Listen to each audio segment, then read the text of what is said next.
Hi, everybody. Claudia here from Fluffy Cow Coffee. As you all know, we are the only coffee company in the country that supports farm animal sanctuaries, and we love doing so. And we do so through our week-long fundraisers for a specific sanctuary somewhere in our great nation. And today we are here with the lovely Jen from Runaway Farm. Hi, Jen. Hi, how are you? I'm awesome. It's been a bit. It's been a minute. I think it's been like a year, 2 years almost since we've chatted. Yes. So tell us all things about Runaway Farm. Where are you? What your mission is? Talk about your residents, that kind of thing. Okay. So we're in Bayville, New Jersey, and our mission is, in short, to give sanctuary to animals at risk. We have grown a little bit since I think we were brand new, the first fundraiser you guys did for us. We're still at we're under 20. We're at 19 right about now. Okay. We have, let me see, 8 pigs, 7 goats, 2 horses, 1 bunny, 1 cow. All right. Now remind me of the origin story of Runaway Farms, because now that you've said Bayonne, New Jersey, Bayville, and like you aren't in a rural area. No, I mean, we live in a neighborhood. Yeah. It's, but it started with 2 little pigs that were running loose and needed help. And we took them in. We had property. And, we knew we could help them. And, it was never an intention like, oh, let's start a sanctuary. We just took them in, and people in our community wanted to help immediately. A friend of mine started raising money to get them neutered. And it just, kind of organically happened where people just wanted to help us, and animals started showing up at our doorstep, literally. Yeah. And, and with each animal, we would raise money, we would build a structure for them. We would, get them vetted and get them everything they needed. And, it was actually my daughter who said, we really need to become a nonprofit. I knew your daughter had something to do with this. Yes. So I wanted to be refreshed on your daughter's involvement with Runaway Farm. Yes, it was, the animal care, that's what I'm about, taking care of the animals. And she was like, no, we need to do this right. We need to be a nonprofit. We started researching what it was to be a sanctuary and what we needed to do. And my husband did most of the paperwork. But yeah, it was my daughter who said, let's do it the right way, become a 501c3. And she was right. We needed to do that. And Bayville, New Jersey, I'm having a memory also of being surprised about runaway pigs in Bayville, New Jersey. Yes. So I think, people around here, I'm sure you've heard from the other sanctuaries, mini pigs is like everybody talks about mini pigs. And, mini means, anywhere from 50 to 300 pounds, basically. Right. So there are local auctions where you can go and pay $6 for a pig, and nobody really monitors who's getting them. And the story with the 2 we got, it was a couple teenage boys that went and bought 2 pigs and, brought them home, and their parents were like, no, you can't do that here. Right. And they kind of went from home to home till they broke out of the backyard. And that's how we ended up with them. But yeah, a lot. And actually, we did get a couple more pigs of people in our town that had them as pets that, don't think, they just think a backyard is okay for them. And it is. I mean, they don't need a ton of space. Right. But a 1-bedroom apartment doesn't work. No, no 1-bedroom apartment does not work. Right. I'm sure people are trying to make it work, but it does not work. Because people don't get that miniature pigs are not miniature in any way, shape, or form. Right. They're not. They're miniature compared to farm pigs, which is what the breeders are trying to call them, mini pigs. So they're not going to be 1,000 pounds, But yeah, a small one is 50 pounds. I'll say that. Of your pigs, how many are miniature? Well, they're called potbelly pigs. Right. So all 8 are potbelly pigs. Okay. And I would say they range anywhere from probably 60 to like 80 or 90 pounds. They vary in sizes. And how big is your property? We have 4.5 acres. Oh, that's nice. So you're probably not maxed out in capacity, No. but you might be maxed out in funding to care for the animals. Right, right. So I will probably never say that we're closed to intakes. Like I Mhm. would never say, no, we absolutely cannot take it anymore. Cause I feel like there's always going to be that desperate situation, that circumstance. We seem to take in the ones that nobody else wants. They're in desperate situations. Mhm. Um, yeah. So, and recently we started taking in, and not on purpose at all, special needs. So we have Mm. a couple special needs goats. We have the last pig that we took in is deaf. So there's a little bit new stuff that we've been doing since the last time we talked to you. So how does the So yeah, deaf pig interact with the hearing pigs? right. So I know that other sanctuaries have them intermingle with the other pigs. We tried. We really did try. He came from a house where he was by himself. And when we brought him here, we thought he'd be able to go with the rest, but he was so scared, I think, Mm. and he would attack them. Mhm. For the most part, we would let them graze together and they would kind of leave him alone. But Mhm. I think because he couldn't hear them coming, they would kind of sneak up and he would get scared and then attack them. Mm. And he was the one getting hurt because he's actually the smallest. Mm. So right now he is alongside them. He Mhm. has his own pen, but it's, right alongside. They share a fence. Mhm. So he feels like he's with them, but he also feels that he's safe. Mm. Nobody's going to sneak up on him. We also have to wake him up for his meals. Sure. So, the other pigs, they know we're coming. We have to actually wake him up and get him out of his house to come eat. So there's a couple things, but other than that, he's normal. He's the loudest in the bunch. Screams very loud. So tell me about, like, let's go back 2 years when you first started. That's 2 years ago is approximately when you became a 501c3, right? Yeah, we're coming up on our 3rd-year anniversary this April. So we came along pretty early on in the lifespan of Runaway Farm. Mhm. So tell us about what's gone on in the past 2 years and what you're looking forward to. Let me see. I think, well, we've built a couple new structures. At least Luna's barn is fairly new. With each new pig, we would build a new house, infrastructure, things like that. Mhm. Um, Are you we've doing any kind of outreach in the community of education of any kind? Well, we have a special needs class in the local high school that comes twice a month in spring and fall. Nice. And that's amazing. Great. Everybody loves that. When they come, they just have such a great time here.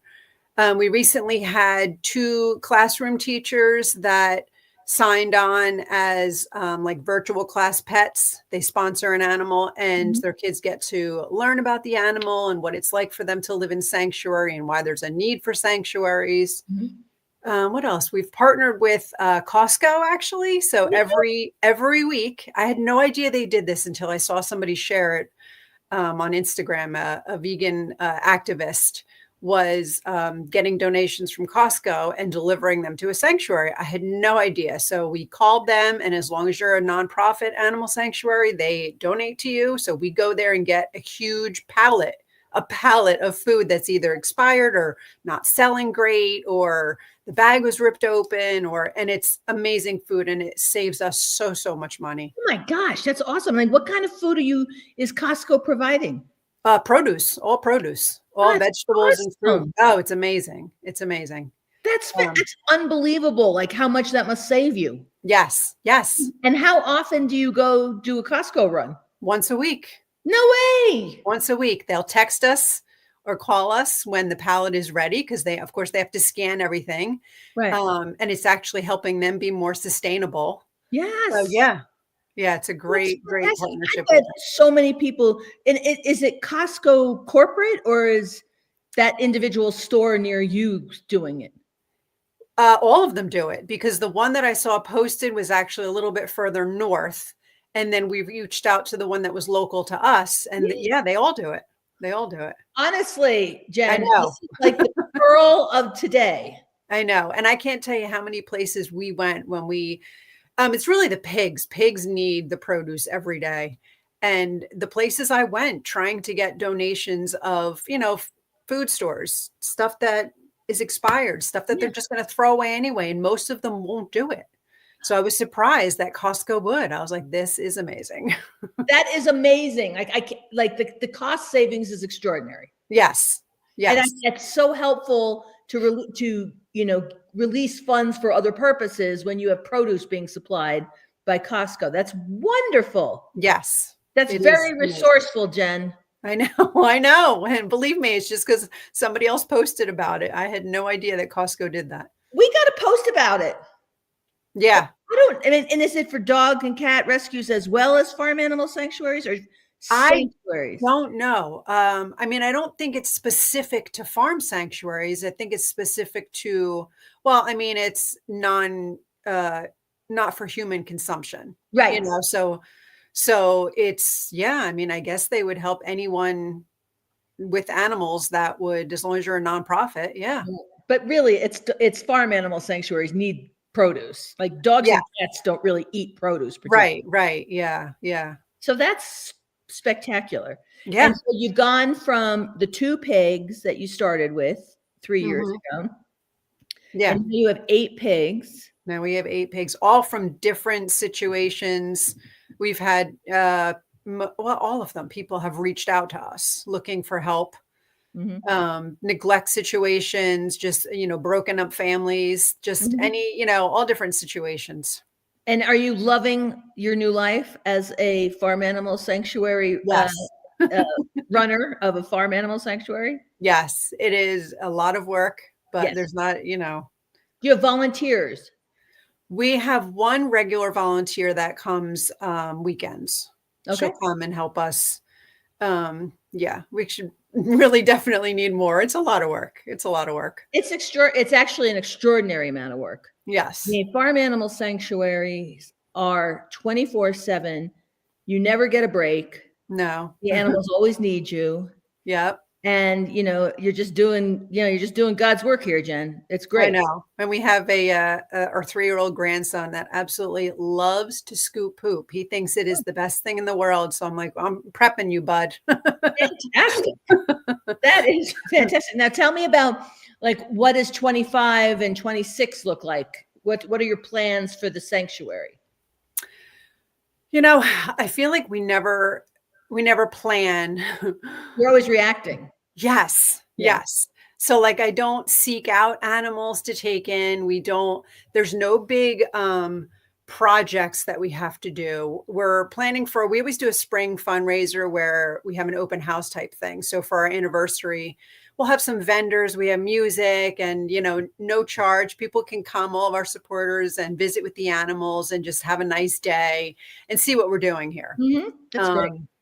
Yeah. So other than that, like I would love to do more tours, more with the schools, love to do that kind of stuff. Mhm. I'm I feel like limited a little bit. I feel like the educational component of farm animal sanctuary life, the world of farm animal sanctuary, is the equivalent of spaying and neutering dogs and cats. Like Yeah, educating absolutely. people about spaying and neutering. Like Yes. you're educating people about animals being fellow sentient beings, animals having feelings, you're promoting, probably, I'm guessing you're promoting veganism. Yes. So, I mean, it's as impactful as it is on the animals' lives.